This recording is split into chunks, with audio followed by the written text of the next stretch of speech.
Hello, world. It's John Pinto, your roving realtor, bum vivant, video blogger, podcaster, and I am here with all things home warranty. Bob Johnson from HomeGuard Home Warranty. How are you, Bob? I'm doing well today. How about you, John? Fine and dandy. And Rafael Betances, your concierge for all things HomeGuard. Hello, everybody. Very good. So, Bob, I was looking at your very helpful website on homeowners maintenance, and I live in a perpetual state of fear on the lint trap in my washer and dryer going up in flames. And I'm looking at your document, washer dryer problems. Washer, clean the tub interiors to eliminate the minerals and soap buildup. I know that's got some functionality. There's a setting for that hmm on my washer. Also on the washer, clean the screen filters located at the end of the hose on the back of the washing machine's cold water inlet port. That's not likely to happen by me or any other homeowner.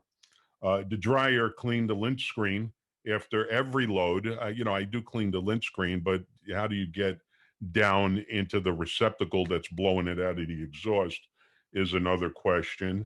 Another thing on the dryer, clean the dryer duct at least twice a year with a dryer duct brush and vacuum. I bought one, and of course, the circumference was too big for the little opening. So I just got a HVAC guy that said he'll do that. We'll see if I can order that. And dryer, remove and clean the exhaust hose vent with a vacuum. So I know that most homeowners are not going to do any of that, hmm but at least we brought it to four. Tell us a little bit about the home warranties as they pertain to washer and dryer coverage, and how is it best for the homeowner to work with your home warranty company to prevent issues and problems? Well, home warranties have in their upgraded plans coverage for washers and dryers, or you can get it with a standard plan and then you have an option for washer and dryer coverage. As we're talking about today in maintenance, warranty companies don't cover maintenance except for a very specific item that we've talked about in a prior telecast. For those of you listening, we welcome you to visit that telecast and learn about those upgrades for heaters and ACs systems. But regarding washer and dryer, yes, you certainly want to maintain this. I think the lint filter is the one that everybody will do in a dryer. The other ones, you've got to start pulling the dryer out to get to the hoses, to be able to take them apart, to get to whatever filters might be referenced as you talked about, John. But the one thing people need to realize if they're a first-time home buyer, not paying attention to this can lead to a dryer overheating. And I have had situations where the dryer will catch on fire because of the overheating. And now, unfortunately, you're going to get into a homeowner's insurance claim. So that won't be related to home warranty, but it will be related to your homeowner's insurance policy. So let's go down a different rabbit hole that we haven't gone down yet. HomeGuard did proactively come up with that forced air furnace checkup coverage, which hmm I thought was brilliant. But there is no such washer and dryer checkup coverage that now exists. Is that correct? You're correct. In the industry, for that in matter, in the correct? industry as we're talking now, I'm not aware of anybody who gets involved with maintenance or checkups for washers and dryers. Okay, so we have successfully brought these issues to our viewers' attention. So if someone does have a warranty and they have washer and dryer coverage, can they call the home warranty company, the 800 number, and get a reference for a technician that can come by and do a checkup? Right. I can't speak for all warranty companies, but they certainly can give me a call, and I'll even give them my direct number right now, and that's 707 454 6950. And in California and Arizona and parts of Nevada, HomeGuard would be happy to try to help you out with taking care of these types of situations. Yeah, and that would be basically a referral to a vetted technician. Correct. Yeah. So, in many ways, this is an example that even if there isn't specific checkup coverage, like with the forced air furnace coverage, the fact that the homeowners can actually call the 800 number and say, look, I'm being proactive here. I know I need some help on this washer and dryer. Can you refer us to a technician? So, from that standpoint, HomeGuard Home Warranty could be very helpful just in being able to refer the proper person, correct? Certainly, because when all home warranty companies do this, but HomeGuard makes sure that the technicians we use are licensed and bonded before they actually work with us. Okay, well, that's very helpful. It's not a complicated subject, but it can be very complicated if you have neglect and a plumbing hose bursts or a lint trap sets itself afire. Mhm. So it's one of those things that is not urgent until something happens, but Right. it is important. But most people operate in urgent, not important. So this is an area that's typically neglected. Correct. Yeah. Well, very good. And if we want to refer people to your website to find that home maintenance checklist, uh, Bob, where do we send them? Everyone, you should go to hghw.com. And right on the front page there, you'll see a homeowners tab. And just click on that, scroll down, and you'll see our homeowners tips for maintenance. Very good. And I see your cell phone on the screen, so people can just text you or call you there. Absolutely. And Rafael, the concierge, if anybody wants information or to order a home warranty, how do they call or text you?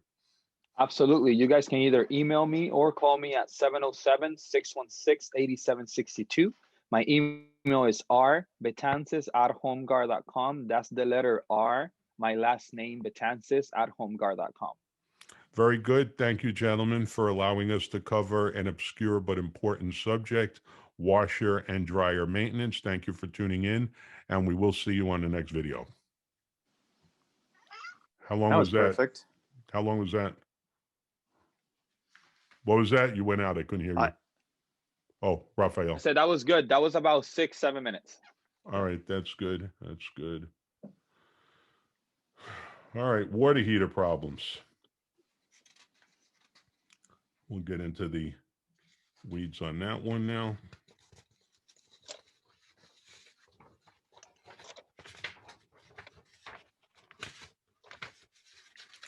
Make a note. John actually has paper. I never have paper. Never have paper. Problems. Okay.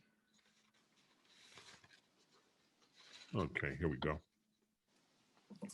Okay, let's see here. This is water heater problems. Bob, the water heaters, we'll start in a moment. The water heaters are covered on a standard coverage plan, right? Correct. Okay. They probably have a little bit more coverage on the upgraded plan, correct? They do. Okay. Yeah, just a couple of little items, but they're pretty Okay. much covered under standard plans for any home warranty. Yeah. On this one, I actually think we could give the people actionable information that they can, in fact, do themselves. And that is in setting the temperature gauges and attaching a hose to get rid of the sediment.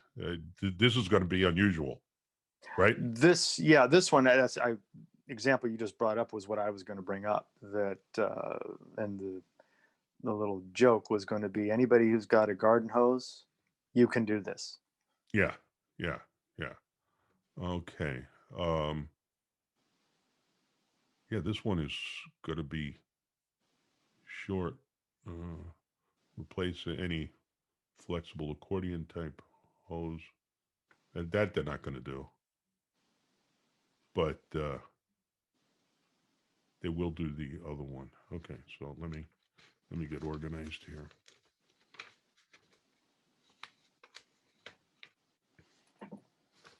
Very good. Ready to go, Rafael? Yep. Okay, very good. Hello, world. It's John Pinto, your roving realtor, bon vivant, video blogger, podcaster, and I am here with the HomeGuard home warranty guru, Bob Johnson. How are you, Bob? Great. How are you today? Excellent. And Rafael Betances, HomeGuard concierge for all of your home inspection, termite inspection, pool inspection, roof inspection needs. How are you? I'm doing great, John. Thank you again for having us. Very good. So yet again, Bob, I was looking at your very robust HomeGuard website on seasonal homeowner maintenance, and we talked about water heater problems. And Mhm. several years ago, I went out to actually pick up my newspaper. They still come every now and then.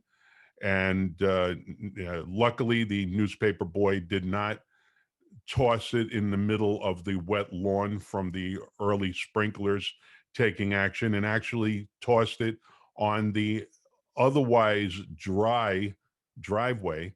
When I say otherwise dry driveway, I noticed there was a stream of water coming out from under my garage door and down my declined driveway.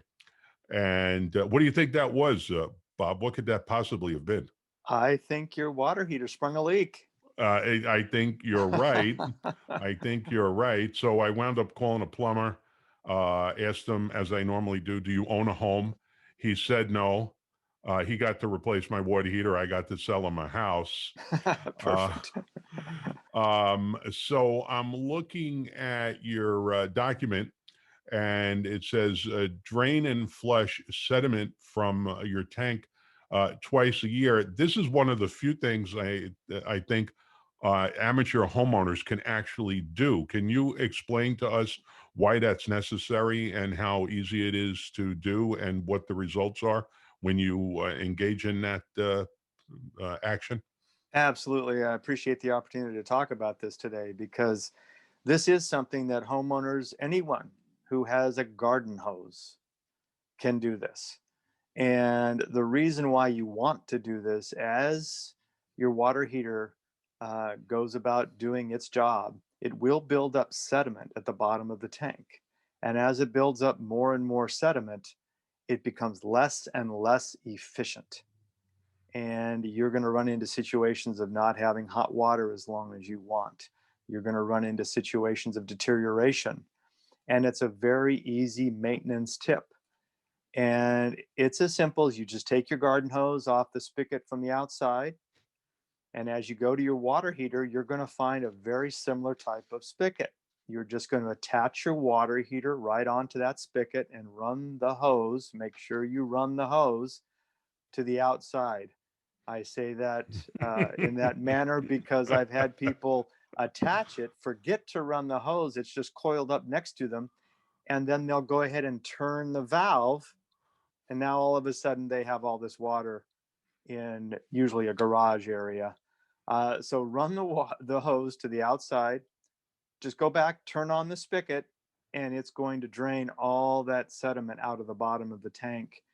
And as soon as you see that that sediment is not flowing anymore, just turn the valve off, unhook your garden hose, and take it back to the outside. It's that simple, but it's going to help maintain your water heater and keep it in good function for a longer period of time.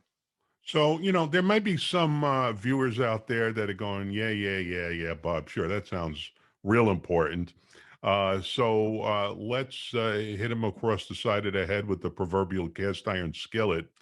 If you were to speculate how bad that sediment could get on, say, a typical 40-gallon water heater, what percentage, if it's really been neglected, of that 40 gallons is going to be occupied by sediment instead of hot water? Well, you'll be amazed, and of course, this varies depending on the municipality you're in. Individuals that are dealing in more of, I would say, an older water treatment system Hmm. area, they're going to find more sediment, and I've seen or heard, I should say, as much as 25% of that tank will be full of just this sediment. And that 25% is that less efficient for that water heater. So a homeowner, especially a family with children, and that, showers being used all the time, or the bathtub, and they need that extra hot water, they could get a lot better efficiency out of the water heater by simply doing what we've already described. So let's storyboard this out. You detach the hose from the spigot next to the garage. That takes a minute. Right? You walk to the water heater in the garage. That takes a minute. Right? You open the door and attach it to the water heater in the garage. That takes a minute. You unravel the hose so that it's as far down the driveway as possible. Right? Takes a minute. We're into this 5 minutes. And how long does it normally take to have that 25% sediment drain out? Um, I I'm going to only guess here, but I'm going to say it's probably going to take them another 5 minutes for that to drain out. Okay. And so, like where you're headed here, John, it's not a half a day long process That's to be right. able to take care of maintaining your water heater. Now, Bob, I got to think that you're even more motivated than most people to do something like this because you had your wife of 33 years and you have 4 daughters, right? Mm-hmm. I do. So that means in the morning you were probably number 6 on the shower pecking order. If yes, Yeah, yes, if you were yeah, lucky. if I was And lucky, right? so and so you would be the candidate most likely to be in for a surprise as you were rinsing off where the hot water disappeared and you were rinsing off with ice cold water in the shower. Would that be accurate? I had quicker showers. That's correct. But I make a joke, but that could be very, very shocking, especially if you got a family of 4 or 5 or 6 people, and you've got a standard 40-gallon water heater that has turned into a 30-gallon water heater, which is very substandard, and you're going to have a chronic shortage of hot water if you don't take care of this maintenance. Correct? We will find situations that we come across really where maybe it's a family, husband, wife, who are moving on because they're retiring, and then a young family takes over a property, and they will call a warranty company saying the water heater isn't giving us hot water. It's not giving, and it's a simple maintenance issue because it never affected the family of 2. But as you're describing correctly, John, all of a sudden you get a larger family, you're getting 4 or 5 showers in the morning to get ready, and all that hot water is gone quickly. And running the washer and dryer and running the dishwasher at the same time. Yes, yeah. Hmm. Okay, good. And since we are talking home warranties, what is the typical life for a standard 40-gallon hot water heater? It's been fascinating over the years that water heaters used to be something you could count on to last 15, 20 years if you maintained them. Now I hear from plumbers that you're lucky to have a water heater because of all the technology changes and the material changes that would last 7 years. So maintaining it certainly can save you a lot of money. But of Okay. course, on the other hand, that's why warranties have become so popular because we cover hot water heaters under most basic plans. And if you have an issue where you actually have maintained your system and it just happens to break down, as you described earlier, John, when all of a sudden you walked out and you just had a leak, that's what a home warranty steps in and looks at repairing and or replacing that water heater for you. And the water heater coverage is very binary. It's covered. It's you don't have to buy an upgraded policy to have your water heater covered. Correct? Correct. No, the only thing that why you'd want to buy the upgraded policy is for the modifications needed for those old units compared to new units, whether or not it's strapped twice or Hmm. once, or depending on the municipality you're in. And there's some other issues that we've talked about on some other Yeah. telecasts, but we'll stay on topic today and leave it at that. Very good. So, words to the wise: if you do not want to be the one that runs out of hot water in the shower, make sure that somebody attaches the hose and drains it. And Rafael, if somebody wants more information on ordering roof termite home inspections, pool inspections, where do they catch you?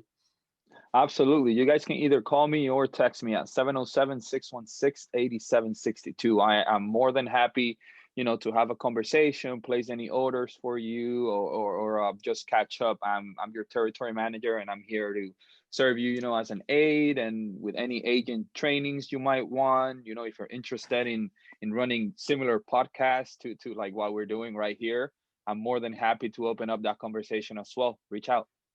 Excellent. Well, thank you all for viewing, and we all wish you plenty of hot water.